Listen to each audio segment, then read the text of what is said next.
أعوذ بالله من الشيطان الرجيم بسم الله الرحمن الرحيم الحمد لله ما شاء الله لا حول ولا قوة إلا بالله وصلى الله على سيدنا ومولانا وعلى شفيعنا وشفيع ذنوبنا أبي القاسم محمد رسول الله وعلى آل الله لا سيما على بقية الله واللعنة الدائمة على أعدائهم أعداء الله من يوم عداوتهم إلى قيام يوم الله أما بعد فقد قال الله الحكيم تكريما لحبيبه وتعليما لعباده وما أرسلناك إلا رحمة للعالمين۔ اللہ تبارک و تعالیٰ نے ہمارے اوپر کرم فرمایا اور ہمیں اپنے آخری پیارے مصطفیٰ محمد صلی اللہ علیہ وسلم کی امت سے قرار دیا، اور حضور پاک صلی اللہ علیہ وسلم کی امت سے ہونا بہت زیادہ فخر و مباحات کا سبب ہے۔ اللہ ہمیں اس پر قائم رکھے، اور ہماری ذمہ داری ہے کہ ہم ہر اس ہستی کا تذکرہ کریں جس کی وجہ سے اسلام مضبوط اور مستحکم ہوا۔ ان ہستیوں میں ایک اہم ہستی، ایک اہم ذات جناب سیدہ خدیجۃ الکبریٰ سلام اللہ علیہا کی ہے۔ ہم یہ مجالس بیاد سیدہ خدیجۃ الکبریٰ پیش کر رہے ہیں۔ عام طور پر آج کل وقت نہیں ہوتا کہ لوگ بیٹھ کر کتابیں پڑھیں، لیکن گفتگو سن لیتے ہیں، اور انشاءاللہ جہاں تک یہ ہماری آواز جا رہی ہے، ہمارے اس بیان کو سن کر ہمیں دعائیں دیں گے کہ ان حضرات اور ان شخصیات کا تذکرہ کرنا بھی ثواب، ان کے ذکر کو سننا بھی ثواب، اور اس سے اللہ کی رضا ملتی ہے، رسول اللہ کی رضا ملتی ہے۔ ہم بی بی کی خصوصیات اور آپ کی جو صفات ہیں، آپ کی جو امتیازات ہیں، ان کو بیان کر رہے ہیں۔ پانچویں خصوصیت، آسمانی کتابوں میں جناب خدیجۃ الکبریٰ سلام اللہ علیہا کو ایک جاری نہر سے یا ایک چشمے سے تشبیہ دی گئی ہے، آب حیات کہ جن کے دونوں طرف درخت لگے ہوئے ہیں، اور بہت ہی خوبصورت اور سبزہ ہے،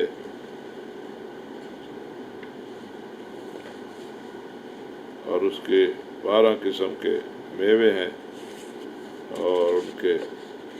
پتے جو ہیں وہ اس امت کی شفاعت کا موجب ہیں۔ تو اس میں بی بی خدیجۃ الکبریٰ کو 3 چیزوں سے تشبیہ دی گئی ہے۔ پہلی بات آب حیات، اس کی وجہ یہ ہے کہ آپ کسی بھی دنیاوی کھیڑوں میں نہیں پڑی ہوئی تھی، اور آپ ہمیشہ اللہ تبارک و تعالیٰ کی اطاعت میں رہتی تھی،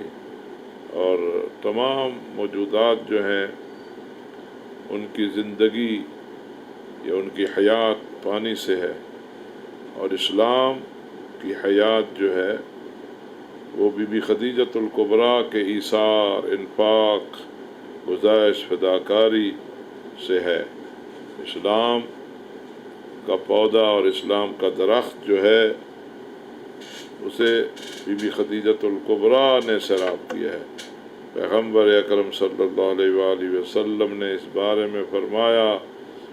ما قام ولا استقام الدین الا بسیف علی وما لخدیجہ، دین جو ہے محکم نہیں ہوا اور پروان نہیں چڑھا مگر علی کی تلوار کہ مسلمانوں پر جو دشمنوں کے حملے ہوتے تھے اس میں علی کی فداکاری جو ہے اور دفاع جو ہے اسلام کا، وہ اسلام کی مضبوطی کا سبب بنا۔ اور اسلام کو آغاز میں مال کی ضرورت تھی تو خدیجہ سلام اللہ علیہ کا مال جو ہے وہ اسلام کے لیے بنیادی سرمایہ جو ہے وہ ثابت ہوا۔ حضور پاک صلی اللہ علیہ وسلم نے فرمایا آنا شجرہ فاطمہ اصلھا علی لقاؤھا والحسن والحسین ثمرھا، کہ میں وہ درخت ہوں جو سرسبز و شاداب ہے، جو ہر آن سبز بھی رہتا ہے، پھل بھی دیتا ہے، اور اس میں خزاں بھی نہیں ہے، اور فاطمہ سلام اللہ علیہ اس کی اصل ہے، جڑ ہے، اور علی جو ہیں وہ اس پر پھل لانے کا سبب اور موجب ہیں، اسے ثمرآور بنانے کا، اور حسن حسین علیہ السلام جو ہیں اس درخت کا میوہ ہیں۔ جناب خدیجۃ الکبریٰ سلام اللہ علیہا کی جب ازدواج کا عمل حضرت رسول اللہ صلی اللہ علیہ وآلہ وسلم سے ہو جاتا ہے تو اس کا ثمر جو ہے وہ جناب فاطمہ زہرا سلام اللہ علیہ کی شکل میں ہے، اور پھر یہ 12 امام جو ہیں ان سب کی آپ ام المومنین ہیں، ام الائمۃ المعصومین آپ کا لقب ہے۔ امیر المومنین علیہ الصلوۃ والسلام کو بچپن میں ہی رسول اللہ صلی اللہ علیہ وسلم نے وہ گود لے لیا تھا، اور بی بی خدیجۃ الکبریٰ ہی آپ کی پرورش کرتی تھیں، تو اس لیے مولا علی جناب خدیجۃ الکبریٰ سلام اللہ علیہ کو اپنی اماں کہہ کر پکارتے تھے۔ اور اس طرح 11 فرزند جو ہیں بی بی زہرا سلام اللہ علیہ کے، وہ بھی بی بی خدیجۃ الکبریٰ کے ہیں، اور جناب علی علیہ الصلوۃ والسلام کی پرورش آپ نے کی ہے، آپ ان کی بھی اماں ہیں۔ اس طرح یعنی 12 چراغ جو ہیں وہ نشو و نما پاتے ہیں، اور یہ وہ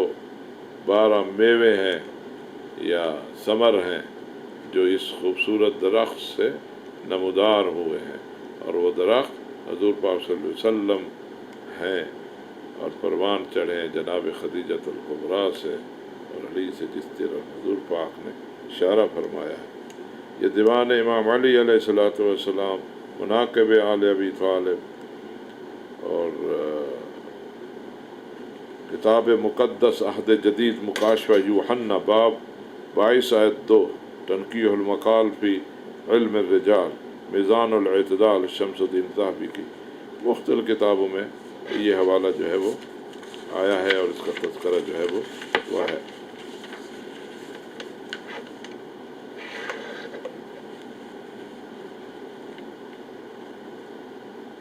اللہ تبارک و تعالیٰ نے سورہ ابراہیم کی آیت 24 اور 25 میں فرمایا ہے الم تر کیف ضرب اللہ مثلا کلمۃ طیبۃ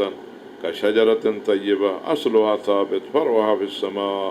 تؤتی اکلھا کل حین باذن ربھا۔ اس کی جو باطنی تفسیر جو ہے وہ بیان کی گئی ہے، وہ پیغمبر اکرم صلی اللہ علیہ وآلہ وسلم اس طیب و طاہر درخت کی اعلیٰ مثال ہیں، اور اس کے اصل جو ہے وہ ثابت ہے، اس نے بالکل ختم نہیں ہونا، اور اس کی فار آسمان میں ہے، اور اس سے مراد جو ہے یہی آپ کی نسل پاک ہے، آپ کے 12 امام اور اسی سے مراد ہیں۔ اور درخت کے پتے جو امت کی شفا ہیں وہ کیا ہیں؟ وہ حضرت خدیجۃ الکبریٰ کی اولاد ہیں، اور آپ کی اولاد میں اس پوری تاریخ اگر دیکھیں تو ہم دیکھتے ہیں کہ وہ مادی خیرات اور برکات کا بھی سبب تھے، اور معنوی خیرات و برکات کا بھی سبب تھے۔ آج تک اسی کی خیر و برکات ہیں، اور ہم شاہراہ ہدایت پر ہیں، اور یہ آخر تک رہے گا کہ جب پوری دھرتی سے ظلم و ستم اٹھ جائے گا اور اللہ کی روئے زمین پر آبادی اور شادی ہوگی، ہریالی ہوگی، خوشحالی ہوگی، کوئی غم نہ ہوگا، کوئی بیماری نہ ہوگی، اور وہ بھی کس کے وسیلہ سے؟ بی بی خدیجۃ الکبریٰ کے فرزند امام مہدی کے وسیلہ سے۔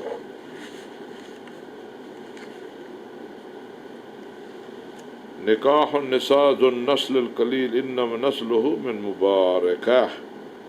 پیغمبر اکرم صلی اللہ علیہ وسلم نے آپ کی ازواج تھیں، اور لیکن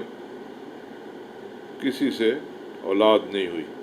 سوائے جناب ماریہ کے ایک بیٹا ہوا تو وہ بھی وفات پا گیا۔ تو آپ کی نسل جو ہے وہ بابرکت اور مبارکہ بی بی سے ہوئی، اور وہ مبارکہ بی بی جن سے حضور پاک کی نسل چلی ہے وہ کون ہے؟ وہ جناب خدیجۃ الکبریٰ سلام اللہ علیہا ہیں۔ چھٹا امتیاز یا چھٹی خصوصیت، حضرت خدیجہ سلام اللہ علیہ کی پاک دامنی اور آپ کی نجابت، یہ سب سے بڑی خصوصیت ہے آپ کی۔ پاک منشی، پاک دامنی، نجابت، طہارت، یہ لقب قریش نے آپ کو دیا تھا، اور آپ کو طاہرہ کہا جاتا تھا، اور زمانہ جاہلیت میں یہ لقب آپ کو ملا۔ اس زمانے میں پاک دامن خواتین کی تعداد نہ ہونے کے برابر تھی۔ زمانہ جاہلیت میں خواتین کی اکثریت منحرف اور آلودہ تھیں، بلکہ اپنی آلودگی پر فخر بھی کرتی تھی۔ ایسے ماحول میں، ایسے حالات میں بی بی خدیجۃ الکبریٰ کی قداست، آپ کی پاکیزگی، آپ کی پاک دامنی اپنی انتہا کو پہنچی ہوئی تھی کہ سب آپ کو طاہرہ کہتے تھے۔ اتنی خوبصورت صفت آپ کے لیے کہ آپ کی پوری زندگی پاکیزگی میں گزری، جبکہ آپ کے پاس مال و دولت کی فراوانی تھی، ہر قسم کی سہولیات موجود تھیں، ایک منظم تجارتی اور معاشی سسٹم آپ کے پاس تھا، اور کوئی بھی بی بی خدیجۃ الکبریٰ سلام اللہ علیہا کا مد مقابل نہ تھا۔ لیکن ہم دیکھتے ہیں کہ ایک گندے ماحول میں کس طرح یہ بی بی اپنے آپ کو پاک دامن رکھتی ہیں اور اپنے دامن کو آلودہ نہیں ہونے دیتی، اور ایک بھی گندگی کا چھینٹا جو ہے وہ آپ پر نہیں پڑا، اور نہ ہی کوئی ایک آپ کے پاک دامن پر کوئی داغ ہے، بلکہ آپ ایک سفید اور چمکتا دمکتا اس گندے ماحول میں ایک ستارہ ہیں۔ حجاز، مکہ اور سب جو وقت ایک ماحول تھا اس میں آپ کی شہرت اور آپ کی معاشرے میں ایک محبوبیت تھی، اور وہ کیا تھا کہ آپ کی پاکیزہ زندگی، آپ کی پاکیزگی، آپ کی طہارت۔ اس لیے آپ کا ان خدیجہ امرۃ کاملۃ میمونۃ فاضلۃ تخشی العار وتحذر الشنار۔ حضرت ابو طالب علیہ السلام نے گواہی دی، جو قریش کے سردار تھے اور بنی ہاشم کے آقا و سردار اور بڑے تھے، وہ کہتے ہیں خدیجہ ایک ایسی خاتون ہیں جو کاملہ ہیں، میمونہ بابرکت ہیں، فاضلہ فضیلت والی ہیں، اور عار کو سے ڈرتی ہیں، اور اپنے دامن پر کوئی عیب لگے اس سے خوف میں رہتی ہیں، کوئی عیب اس میں نہیں ہے، کوئی عار نہیں ہے، عیب و عار سے بچتی ہیں، ہر بدنامی اور رسوائی سے دوری اختیار کرتی ہیں۔ تو حضرت خدیجۃ الکبریٰ زمانہ جاہلیت میں طاہرہ کے نام سے ملقب ہوئیں۔ علامہ مامکانی فرماتے ہیں کہ کانت تدعا فی الجاہلیہ طاہرہ، آپ کو زمانہ جاہلیت میں طاہرہ کہا جاتا تھا۔ تنقیح المقال فی علم الرجال، جلد 3۔ ابو علم توفیق ابو علم علماء اہل سنت سے ہیں، وہ بیان کرتے ہیں فاطمۃ الزہرا علیہ السلام کتاب میں توفیق ابو علم صفحہ 36 پر، کانت السیدہ خدیجہ تسمى فی الجاہلیہ بالطاہرہ، جناب سیدہ خدیجہ زمانہ جاہلیت میں آپ کو طاہرہ کہا جاتا تھا۔ زرقانی اہل سنت کے بہت بڑے عالم ہیں، وہ کہتے ہیں کانت تدعى فی الجاہلیہ بالطاہرہ لشدت عفافہا، آپ کو زمانہ جاہلیت میں طاہرہ کہا جاتا تھا کہ آپ پاک دامنی کے حوالے سے بہت زیادہ پابند تھیں اور اس میں سخت تھیں، اور زمانہ جاہلیت میں بہت زیادہ آپ پاک دامن تھیں، شدت پاک دامنی کی وجہ سے آپ کو طاہرہ کہا جاتا تھا۔ کانت تدعى فی الجاہلیہ طاہرہ لترکہا ما کانت تفعلہ نساء الجاہلیہ، اور جگہ لکھتے ہیں کہ آپ کو اس لیے طاہرہ کہا جاتا تھا کہ آپ وہ سب کچھ چھوڑ دیا جو زمانہ جاہلیت کی عورتیں انجام دیتی تھیں۔ نہایت العرب فی فنون الادب، شہاب الدین احمد نویری کی، اور شرح المواہب اللدنیہ محمد بن عبد الباقی زرقانی کی جلد 1۔ بہرحال اس میں کسی کو شک و شبہ جو ہے وہ نہیں ہے۔ ابن حجر عسقلانی اور مقریزی اس بارے میں کہتے ہیں کانت تدعى قبل البعثہ الطاہرہ، بعثت سے پہلے آپ کو طاہرہ کے نام سے یاد کیا جاتا تھا۔ الاصابہ فی تمیز الصحابہ جلد 8، امتاع الاسماء بما للنبی من الاحوال والاموال والحفظۃ والمتاع، تقی الدین احمد مقریزی جلد 6۔ ابن ہشام کلبی کہتے ہیں کانت تدعى فی الجاہلیہ بالطاہرہ لشدت عفافہا وصیانتہا، حضرت خدیجہ کو زمانہ جاہلیت میں کیونکہ آپ بہت زیادہ پاک دامن تھیں اور آلودگی سے دور تھیں، اور اس لیے آپ کو طاہرہ کہا جاتا تھا۔ تاریخ مدینہ دمشق ابن عساکر جلد 30 اور سیر اعلام النبلاء شہاب الدین کی جلد 2۔ زبیر بن بکار اس بارے میں کہتے ہیں خدیجہ در زمان جاہلیت طاہرہ اسے کہا جاتا تھا۔ سیر اعلام النبلاء، اسد الغابہ فی معرفت الصحابہ ابن اسیر۔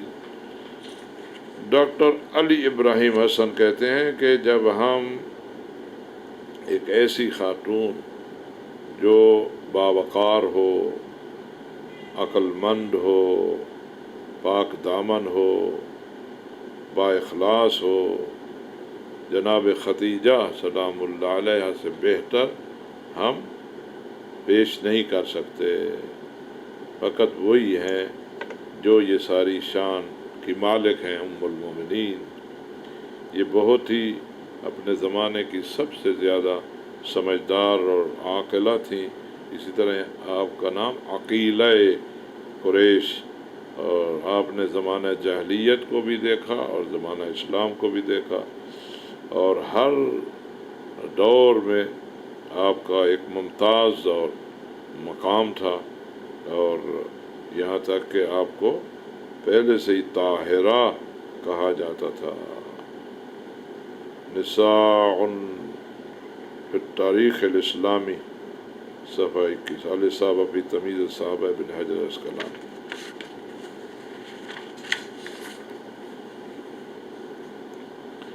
خدیجہ علیہ السلام کی جو ولادت ہے وہ 3 سال عام الفیل سے پہلے،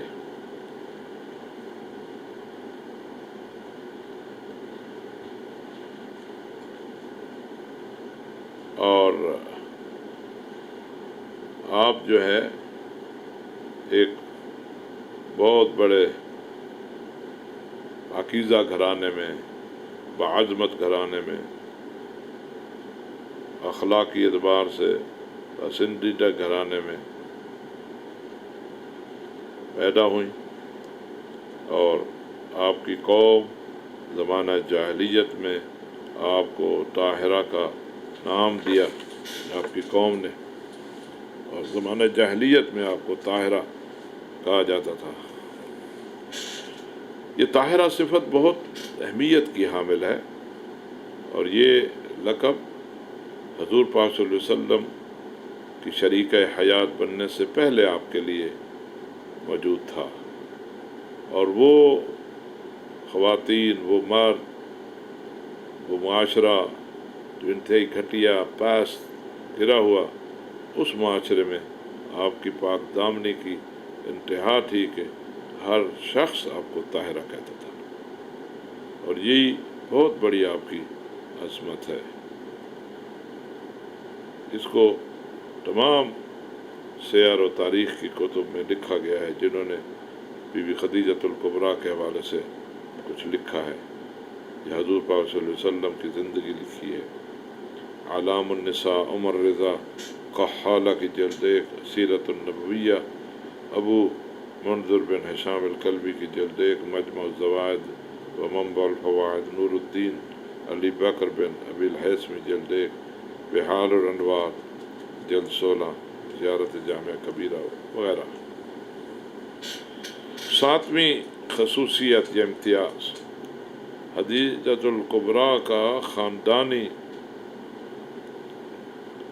مقام۔ حضرت خدیجۃ الکبریٰ عام الفیل 3 سال عام الفیل سے پہلے مکہ میں آپ کی ولادت ہوتی ہے۔ حضور پاک صلی اللہ علیہ وسلم کی ولادت باسعادت نورانی ولادت آپ کی عام الفیل میں ہوئی، جس سال ابرا جو ہے وہ حملہ کرنے کے لیے مکہ میں آیا تھا۔ تو اسی دن سے لوگ حساب کرتے تھے کہ اتنے سال عام الفیل سے پہلے یا اتنے سال عام الفیل سے بعد۔ تو آپ کا ایک بلند مقام ہے، تو آپ کا جو گھرانہ ہے اس گھرانے میں بہت زیادہ یعنی ابراہیمی شریعت پر عمل ہوتا تھا۔ تو جب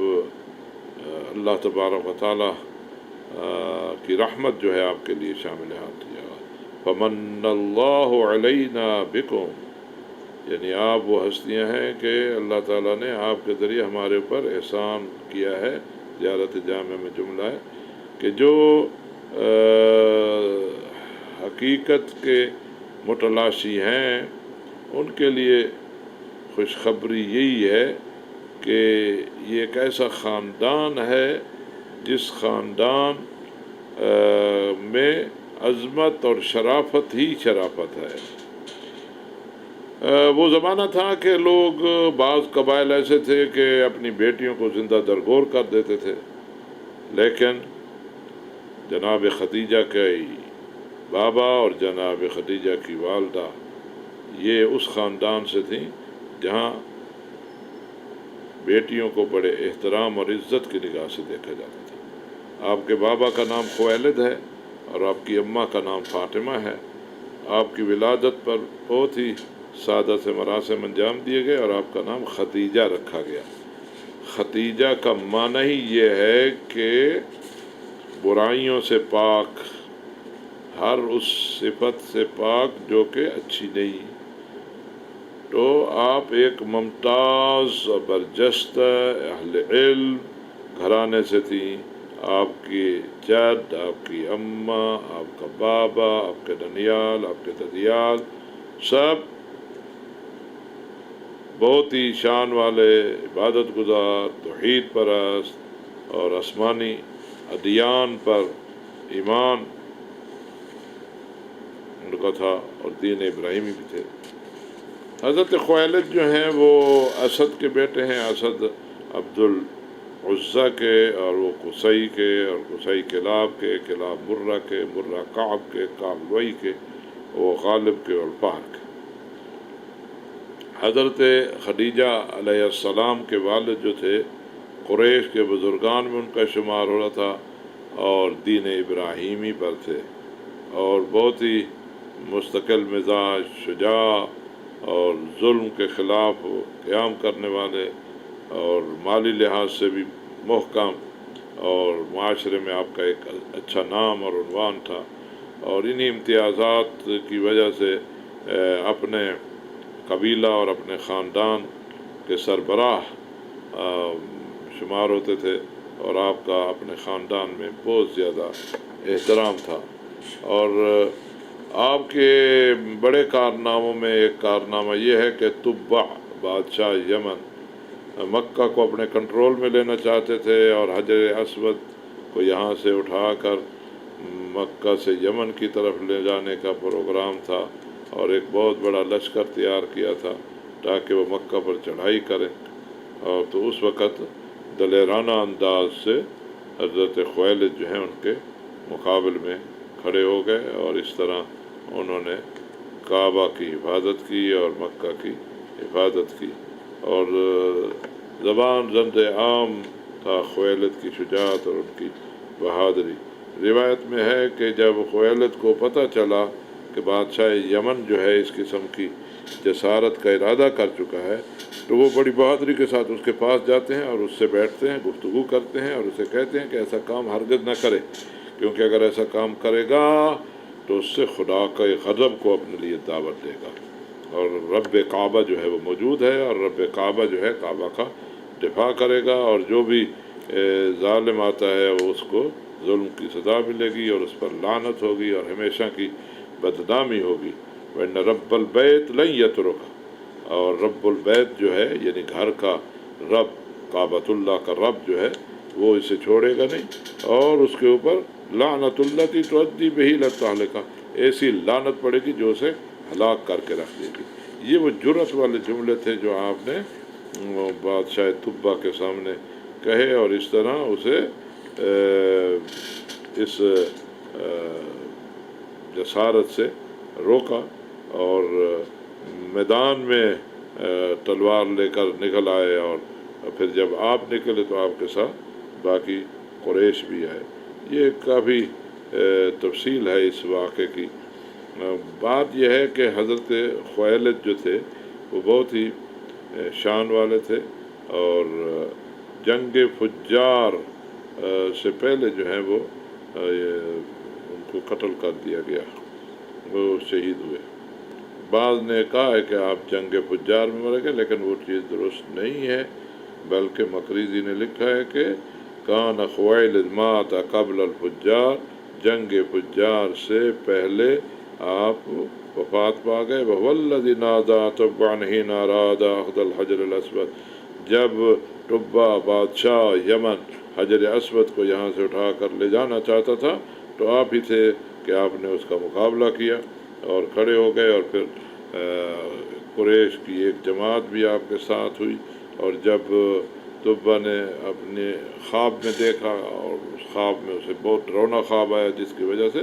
اس نے حجر اسود کو اپنی جگہ پر چھوڑ دیا۔ تو اس میں حضرت خویلد کا ایک بڑا کردار ہے۔ جناب خدیجہ کی مادر پاک، آپ کی اماں جو ہیں جناب فاطمہ، وہ زائدہ کی بیٹی ہیں، جو اسم کے بیٹے ہیں، وہ رواح کے بیٹے ہیں، وہ حجر کے بیٹے ہیں، وہ عبد کے بیٹے ہیں، وہ معیز کے بیٹے ہیں، وہ عامر کے بیٹے ہیں، وہ لعی کے بیٹے ہیں، وہ غالب کے بیٹے ہیں، وہ فیر کے بیٹے ہیں۔ سیرۃ النبویہ ابو منذر ہشام کلبی جلد 2، اور الطبقات الکبریٰ ابن سعد کی۔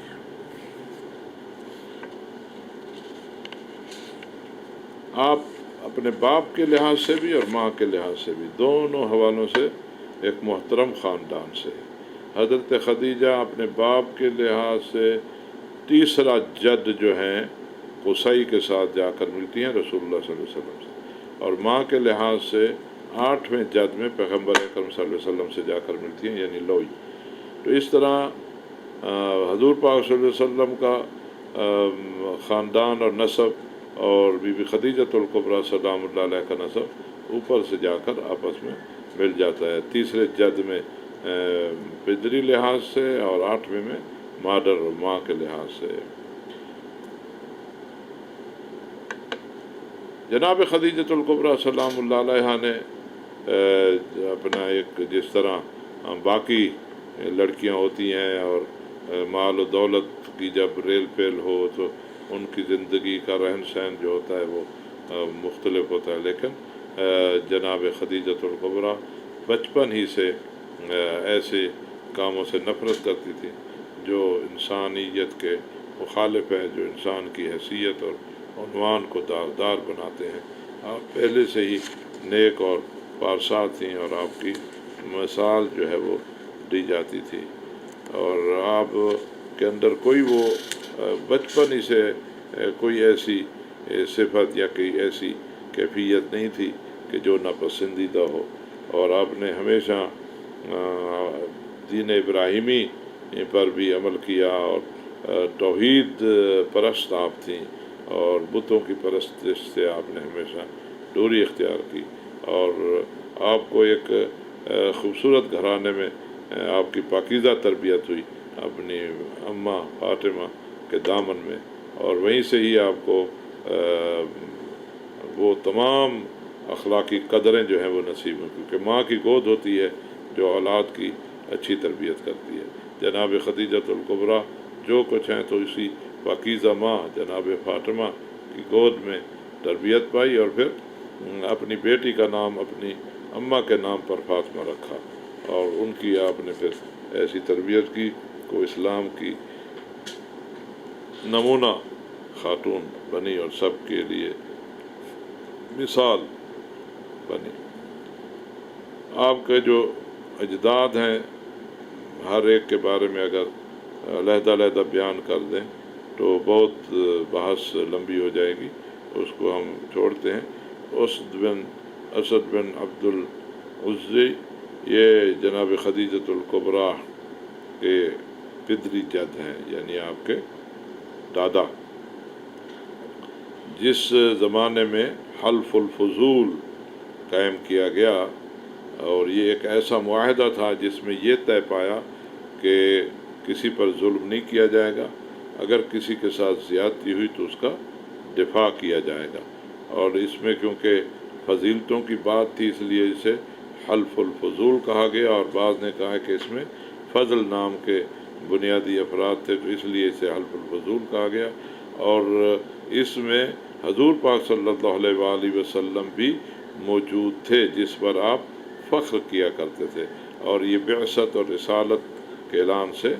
پہلے تھا، اور آپ خود بیان کرتے ہیں کہ میں عبداللہ بن جدعان کے گھر میں موجود تھا کہ اگر اسلام میں اب اس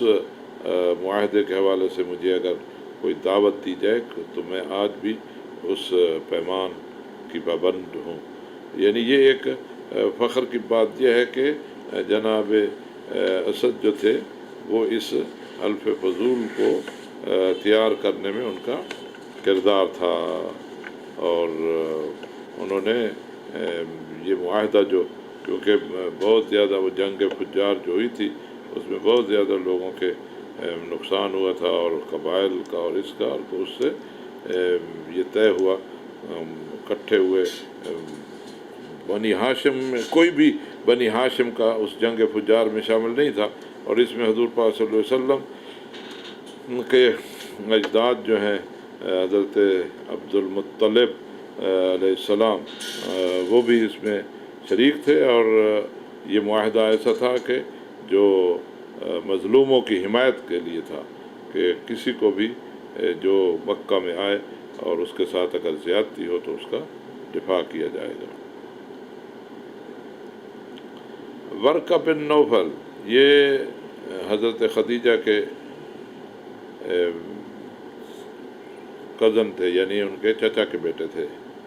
اور یہ بھی دین ابراہیمی پر تھے، اور زمانہ جاہلیت میں یہ حنفاء سے تھے، یعنی شرک سے پاکیزہ دین پر تھے،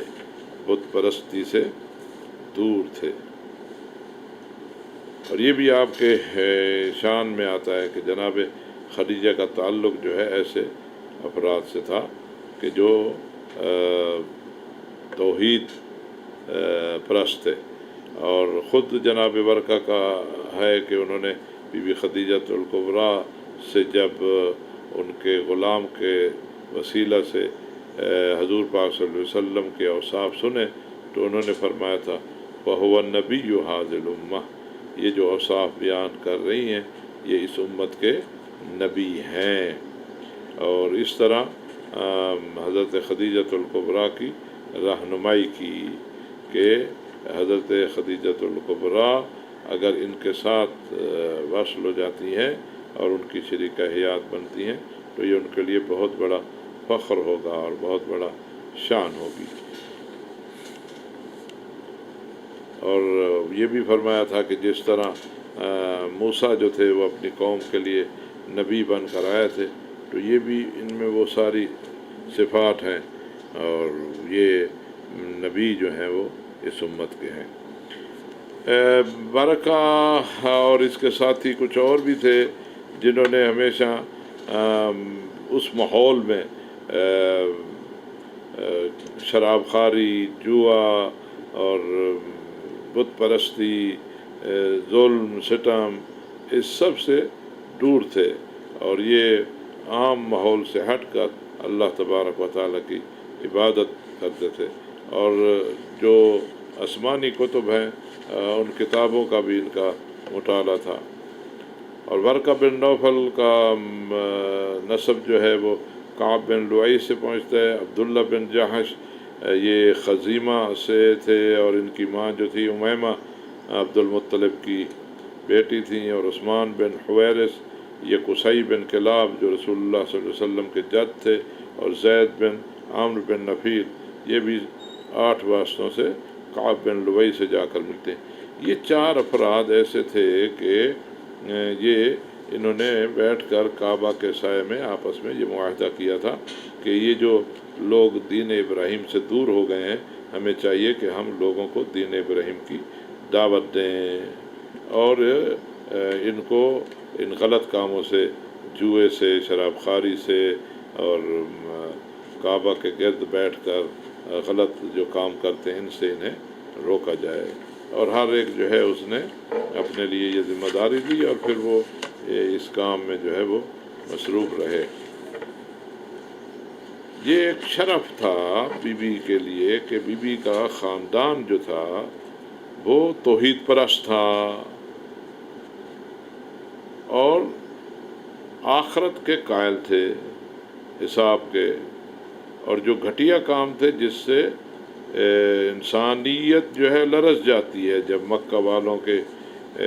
حرکات اور ان کے جو کام تھے ان کو دیکھتے ہیں۔ تو یہ بی بی خدیجۃ الکبریٰ کے لیے شرف ہے کہ آپ کا تعلق ایسے گھرانے سے اور ایسے خاندان سے تھا جو خاندان توحید پرست تھا، جو خاندان شرک سے دور تھا،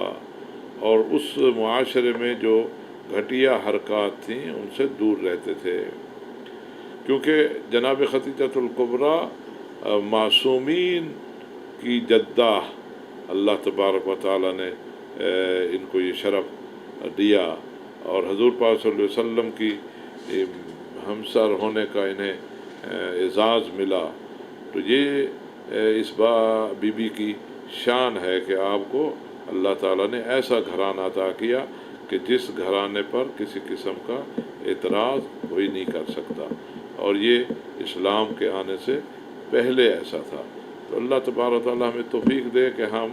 اس مظلومہ بی بی کی جو شان ہے اس سے خود بھی آگاہ ہوں، اپنے بچوں کو بھی آگاہ کریں، اور یہ جو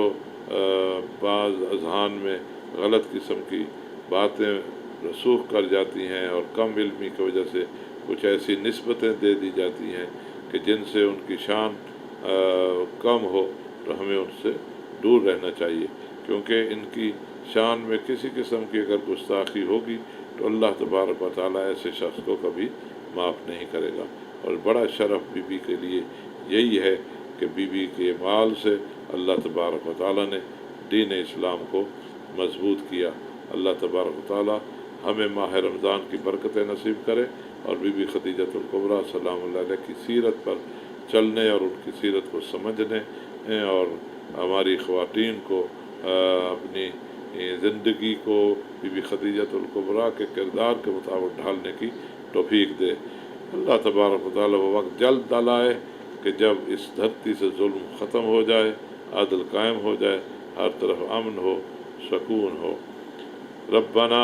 آتنا فی الدنیا حسنۃ وفی الآخرۃ حسنۃ وقنا عذاب النار۔ ربنا اغفر لنا وارحمنا إنك أنت أرحم الراحمين اللهم عجل لوليك الفرج واجعلنا من أنصاره وعوانه ولا تجعلنا من مخالفيه ومعانديه. اللہ